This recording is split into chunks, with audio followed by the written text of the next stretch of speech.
আসসালামু আলাইকুম। ইয়াসমিন সারা চ্যানেলের পক্ষ থেকে আপনাকে সবাইকে সালাম। আমি মোহাম্মদ উসমান ফকির। আজ আমরা আপনাদের কথা দিয়েছিলাম গত পর্বে যে আমরা ওই রাজার বাড়ি যাব দেখার জন্য। চলেন আমরা রাজার বাড়ি দেখে আসি, রাজার বাড়ির ভিতরে কি আছে আমরা পুরো জায়গাটা একটু ঘুরে দেখে আসি। রাজার বাড়ির আসলে কি আছে কি নাই আমরা এই পুরো জায়গাটা এখন আপনাদের সাথে করে নিয়ে ঘুরতে যাব। আমার সাথে আছে ইয়াসমিন, ইউসুফ এবং ইয়াসমিনের মা। এখানে আমার আফ্রিকান ভাইরা কত সুন্দর দোকান নিয়ে বসে, সাথে বাঙালি ভাইরাও আছে। আমি একটা টুপি কিনবো এই জায়গার থেকে, অবশ্যই কালা কালার।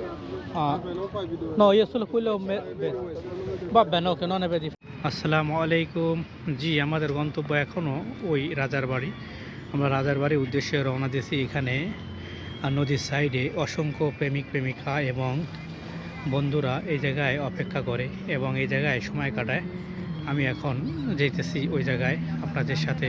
ওই জায়গায় যাওয়ার পর দেখা হবে ইনশাআল্লাহ। আবার ওই জায়গায় পৌঁছাইতেছি, আমার সাথে থাকেন। প্রচুর পরিমাণে ফাঁসিয়া মাছ, দেখেন কি পরিমাণ ফাঁসিয়া মাছ এই জায়গায়। ঝাঁকে ঝাঁকে ফাঁসিয়া মাছ বিভিন্ন রকমের দেখা যাইতেছে, নিচে ফাঁসিয়া মাছের গাদা। এটা শুধু সাগর না এবং এটা বীজ না, যাকে আমরা বলে থাকি এটা হচ্ছে মন ভালো করার জন্য একটা অপুরন্ত ভালো জায়গা। এ জায়গায় আসলে অশান্ত মনও শান্ত হয়ে যায় এবং ভালোবাসা মানুষের মনে এমনি এসে যায়। আমি যখন এ জায়গায় আসছি আমার মন ভালো ছিল না, কিন্তু এই জায়গার অসম্ভব সুন্দর পরিবেশ দেখে আমার মনটাও অনেক ভালো হয়ে গেছে। ইনশাআল্লাহ আমি আপনাদের মনও এই আমার ভিডিও দেখে ভালো হয়ে যাবে। আমি এখন আপনাদেরকে নিয়ে যেতেছি নাপোলির রাজার রাজবাড়ি এবং আমার সাথে থাকুন। আমি দেখাবো আপনাদের রাজবাড়ির ভিতরে প্রত্যেকটা অংশ।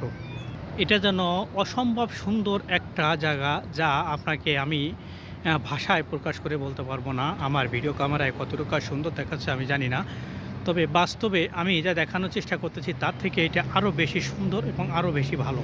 আমরা রাজবাড়ির প্রায় কাছাকাছি এসে গেছি। দেখা যাক, আমরা রাজবাড়ির কাছাকাছি এসে আপনাদেরকে ভিতরের অংশগুলো দেখাবো। রাজবাড়ি দেখতে মনে হইতেছে অনেক কাছে, কিন্তু রাজবাড়ি এত কাছে না, বহুত দূর। আমরা পায়ে হেঁটে হেঁটে সে জায়গায় যাইতেছি এবং এ যেন একটা মিলন মেলা। প্রেমিক প্রেমিকা বন্ধু বান্ধব সবার একটা মিলন মেলা এই সাগরের পার, অর্থাৎ ভিয়া মার্জিলেনার পার। এখানে চলার পথে দুইটা বার পাবেন, একটা বার এই আর একটা বার একটু সামনে পাওয়া যাবে, যেখানে কাপি পাওয়া যায়। কিন্তু দুঃখের বিষয় আজকে 25শে ডিসেম্বর হওয়ার কারণে সব কিছুই বন্ধ। সাদা সাদা পাথর দিয়ে নদীর পাড়কে সুরক্ষিত করা হয়েছে। আমরা ঝুঁকে ঝুঁকে দেখতেছি বিভিন্ন প্রকারের মাছ সাগরের সাইডে এসে খেলা করতেছে। আমরা দেখতেছি এবং মনোকূল পরিবেশে সুন্দর আবহাওয়ায় আমরা গুটি গুটি পায়ে এগিয়ে যাইতেছি রাজবাড়ির উদ্দেশ্যে।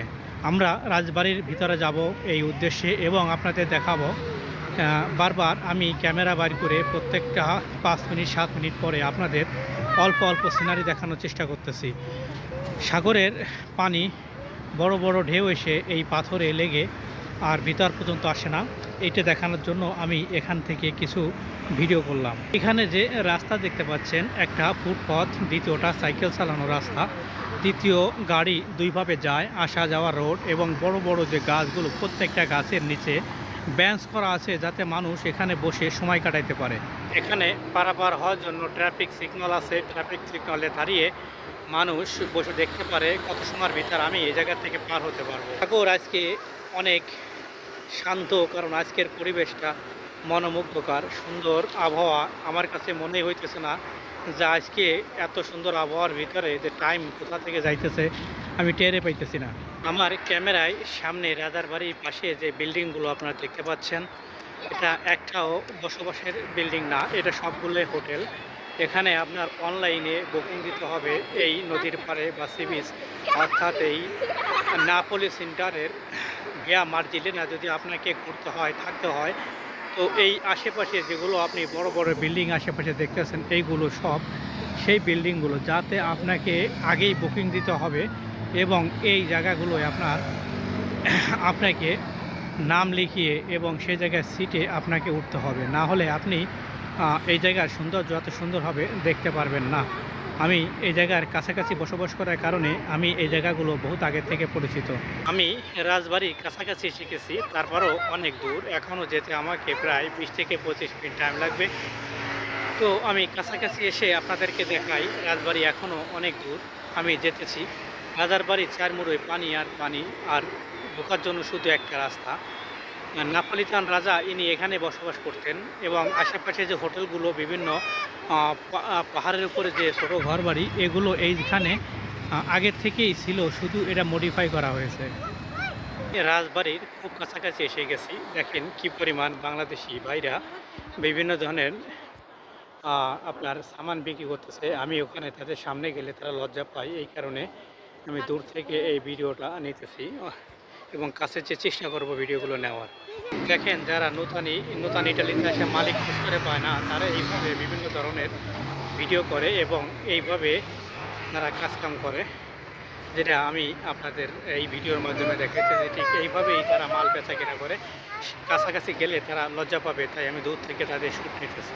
ইয়াসমিনকে নিয়ে আমি রাজবাড়ির কাছাকাছি এসে গেছি। এই দেখেন আমাদের দেশের প্রায় 15-20 জন লোক এক জায়গায় বসে এনারা বিভিন্ন ধরনের বৈদ্যুতিক জিনিসপত্র বিক্রি করতেছে, খেলনা।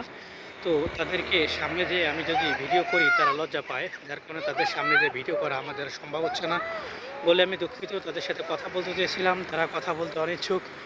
প্রত্যেকে দেশ থেকে 18 লাখ 20 লাখ টাকা খরচ করে এ জায়গায় আসছে। আসার পরে এই যে অবস্থা, এই অবস্থার জন্য কে দায়ী?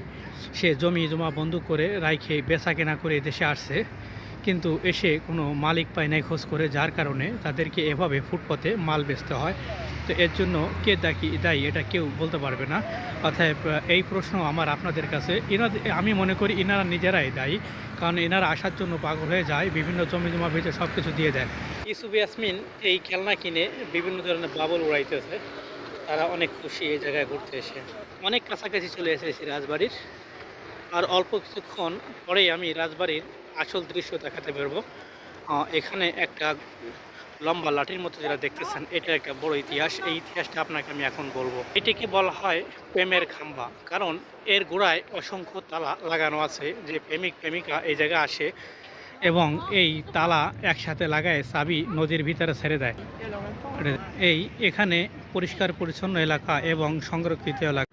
গত পর্বে আমি রাজবাড়ির কাছাকাছি এসে আপনাদের ভিডিও রেখে দিয়েছিলাম, এখন আপনাদের রাজবাড়ির ভিতরে নিয়ে যাব। এখান থেকে অসম্ভব সুন্দর একটা সিনারি আপনাদের দেখাইতেছি। আমি রাজবাড়ির এইখান থেকে আপনাদেরকে দেখাবো। এগুলো সব হোটেল। আমি ওই যে লাস্ট ফিনিশিং যে জায়গাটা আপনারা দেখতেছেন, ওই জায়গা থেকে হাঁটতে হাঁটতে আমি এই পর্যন্ত আসছি, আর আপনাদের সাথে নিয়ে সম্পূর্ণ জায়গাটা দেখানোর চেষ্টা করছি। রাজবাড়ি এই আমার চোখের সামনে রাজবাড়ি। আমি কিছু সময়ের ভিতর রাজবাড়িতে উঠবো এবং আপনাদের দেখাবো।